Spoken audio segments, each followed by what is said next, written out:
ದಕ್ಷಿಣ ಕನ್ನಡ ಲೋಕಸಭಾ ಕ್ಷೇತ್ರದಲ್ಲಿ ಈ ಬಾರಿ ಕಾಂಗ್ರೆಸ್ ಅಭ್ಯರ್ಥಿಗೆ ಜನತೆ ಬೆಂಬಲ ಕೊಡಲಿದ್ದಾರೆ ಅಂತ ಸಚಿವ ಜಯಮಾಲ ಹೇಳಿದರು. ಈ ಕುರಿತು ಮಂಗಳೂರಿನ ಕುದ್ರೋಳಿ ಕ್ಷೇತ್ರದಲ್ಲಿ ಮಾಧ್ಯಮ ಪ್ರತಿನಿಧಿಗಳೊಂದಿಗೆ ಮಾತನಾಡಿದ ಅವರು, ಮಂಗಳೂರಿಗೆ ಯಾವುದೇ ಹೊಸ ಯೋಜನೆಗಳು ಬಂದಿಲ್ಲ. ಮಕ್ಕಳ ಬಗ್ಗೆ, ರೈತರ ಬಗ್ಗೆ, ಹೆಣ್ಮಕ್ಕಳ ಬಗ್ಗೆ, ನಿರುದ್ಯೋಗ ಸಮಸ್ಯೆ ಬಗ್ಗೆ ನಿಜಕ್ಕೂ ಗಮನ ಹರಿಸಿಲ್ಲ ಅನ್ನೋದು ಈ ಭಾಗದ ಪ್ರತಿಯೊಬ್ಬರಿಗೂ ಗೊತ್ತಿದೆ. ಮಿಥುನ್ ರೈ ಒಬ್ಬ ಯುವ ಪ್ರಬುದ್ಧ ನಾಯಕ. ಖಂಡಿತವಾಗಿಯೂ ಮಿಥುನ್ ರೈ ಬದಲಾವಣೆಯನ್ನ ತರ್ತಾರೆ. ಅವರಿಗೆ ಆಶೀರ್ವಾದಿಸಿ ಎಂದು ಹೇಳಿದರು. ಯುವಕರಿಗೆ ಒಂದು ಪಾಸಿಬಿಲಿಟಿಯನ್ನು ಕೊಟ್ಟಿದ್ದಾರೆ.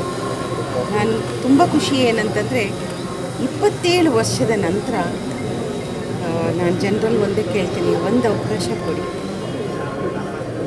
ನಿಮ್ಮ ಮಂಗಳೂರು ಇದು ನಮ್ಮ ಮಂಗಳೂರು. ನಮ್ಮ ಮಂಗಳೂರಿಗೆ ಹೊಸ ಯೋಜನೆಗಳು ನಿಮಗೆ ಗೊತ್ತಿದೆ, ಬರಲಿಲ್ಲ. ಯಾವುದೇ ಹೊಸ ಯೋಜನೆಗಳು ಬರಲಿಲ್ಲ. ಗಲಭೆ ಅನ್ನೋದು ಬಿಟ್ಟರೆ ನಿಜಕ್ಕೂ ಕಾಂಕ್ರೀಟಾಗಿ ನಮ್ಮ ಮಕ್ಕಳಿಗೆ, ನಮ್ಮ ಯೂತ್ಸನ್ನು, ನಮ್ಮ ಹೆಣ್ಮಕ್ಕಳನ್ನು, ಮಹಿಳೆಯರ ಬಗ್ಗೆ, ಮಕ್ಕಳ ಬಗ್ಗೆ, ರೈತರ ಬಗ್ಗೆ, ಇಲ್ಲಿರ್ತಕ್ಕಂಥ ನಿರುದ್ಯೋಗ ಸಮಸ್ಯೆ ಬಗ್ಗೆ ನಿಜಕ್ಕೂ ಗಮನ ಹರಿಸಿಲ್ಲ. ಆ ಹರಿಸಿಲ್ಲ ಅನ್ನೋದು ಇಡೀ ಈ ಭಾಗದ ಪ್ರತಿಯೊಬ್ಬರಿಗೂ ಗೊತ್ತಿದೆ. ನಾನು ಬೇರೆ ಇನ್ನೇನನ್ನೂ ಕೇಳಲಾರೆ.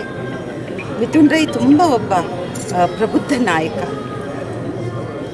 ಈ ಭಾಳ ಕಮಿಟ್ಮೆಂಟ್ ಇರ್ತಕ್ಕಂಥ ಒಬ್ಬ ಯುವ, ತುಂಬ ಕಮಿಟ್ಮೆಂಟ್ ಇರೋವಂಥ ನಾಯಕನಾಗಿರೋದ್ರಿಂದ ಒಂದು ಆಶೀರ್ವಾದ ಮಾಡಿ.